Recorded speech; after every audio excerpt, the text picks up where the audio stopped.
नमस्कार मु प्राची आपण मानको मो channel Twinkles food and creativity को स्वागत करुची।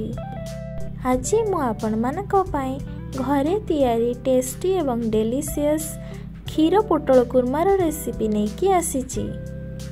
एही स्वादिया खाइबा बनाया पई मते मात्र आधा घंटा समय लागिला।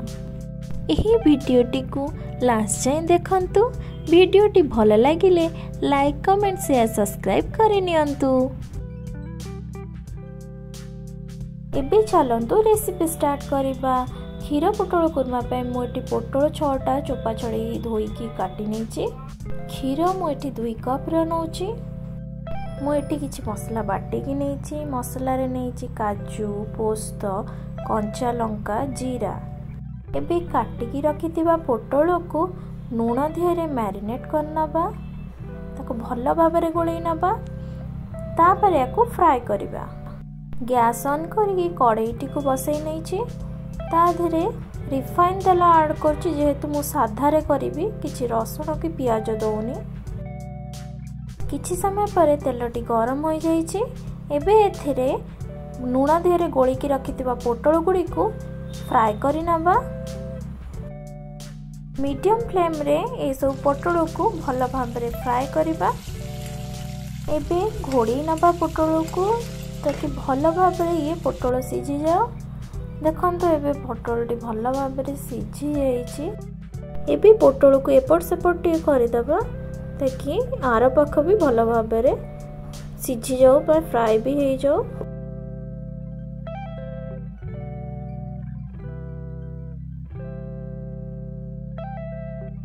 एमिति पोटल को आमे 15 मिनट भाजिला परे देखंतु एबिका पोटलटी भल भाव रे सिझी जाइछि बा फ्राई हो जाइछि। हल्का गोल्डन ब्राउन कलर हो जाइछि।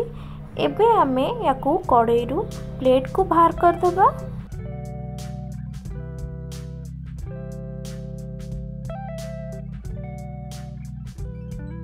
हमें सेही सेम कढ़ाई तेल कढ़ाई रे आमे मसला को कसिबा। तेलटी हल्का ताती आसला परे एथिरे आमे 1 स्पून चीनी पकई नबा। एबे चीनीटी मेल्ट हो जाइछि। एबे सेथिरे किछि जीरा पकई नबा। जीराटी फुटी आसला परे एबे एथिरे सुखिला लंका को काटी की पकई नबा। तापरे एथिरे बाटी की रखिथिबा मसला को मसलार पेस्ट को एबे ऐड करि नबा। एबे याकू भल भाबरे गोळेई नबा। भल भाबरे गोळेई सारला परे एथिरे स्वाद हिसाब रे लूण नबा। तापरे पुणी आउथरे याकू टिके भल भाबरे गोळेई नबा। बाटिला बेले तो मु कंचा लंका दियोटी नेइथिली। एबे एथिरे अल्प टिके लंका गुंड ऐड करछि। तापरे याकू भल भाबरे गोळेई नबा। तापरे मसला रे गोटे छोट ताटिया रे अल्प पानी ने किछि ऐड कर दबा मसला को। तापरे भल भाबरे गोळेई नबा मसला को। तापरे मसलाटी को 5 रु 6 मिनिट पई कवर करी फुटिया को छाडी दबा। तापरे 6 मिनिट परे कवर काढी देखंतु मसलाटी हल्का फुटी आसलेनी आ तेल भी टिके टिके छाड़ीबा आरंभ कर दलानी। मसला को आहुरी खोला रे 5 रु 6 मिनिट पई भल भाव रे कसी नबा। मसलाटी भल भाव रे कसी ही जाइछि। एबे सिझेई की ठंडा करी रखिथिबा क्षीर को एथिरे ऐड करि नबा। तापरे याकू भल भाव रे गोळेई नबा।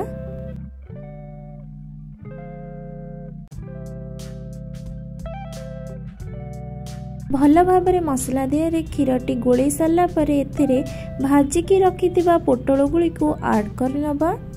एबे याकू कवर करी आहुरी 6 रु 8 मिनिट पई फुटिया को छाडी नबा। तापरे 6 रु 8 मिनिट परे कवर काढी देखंतु भल भाव रे मसलाटी फुटी आसीची। देखंतु थिकनेस भी यार बहुत ही परफेक्ट अछि। ना अधिक बहलिया अछि ना अधिक पतला अछि। ठीक परफेक्ट ग्रेवी अछि यार। तापरे एथिरे किछि गरम मसला ऐड करि नबा। आउ काटिकी रखिथिबा किछि धनिया पत्र ऐड करी याकु भल भाबरे आउ टिके गोळेई नबा। एबे हमर टेस्टी और डेलीशियस खीर पोटल कोरमा रेडी हो जाइछि खाइबा पई। आपण ए रेसिपी को लंच किमा डिनर रे प्रिपेयर करि परिबे। एही रेसिपी को आपण माने रोटी राइस पराठा दिहरे खाइले बहुत बढ़िया लागे।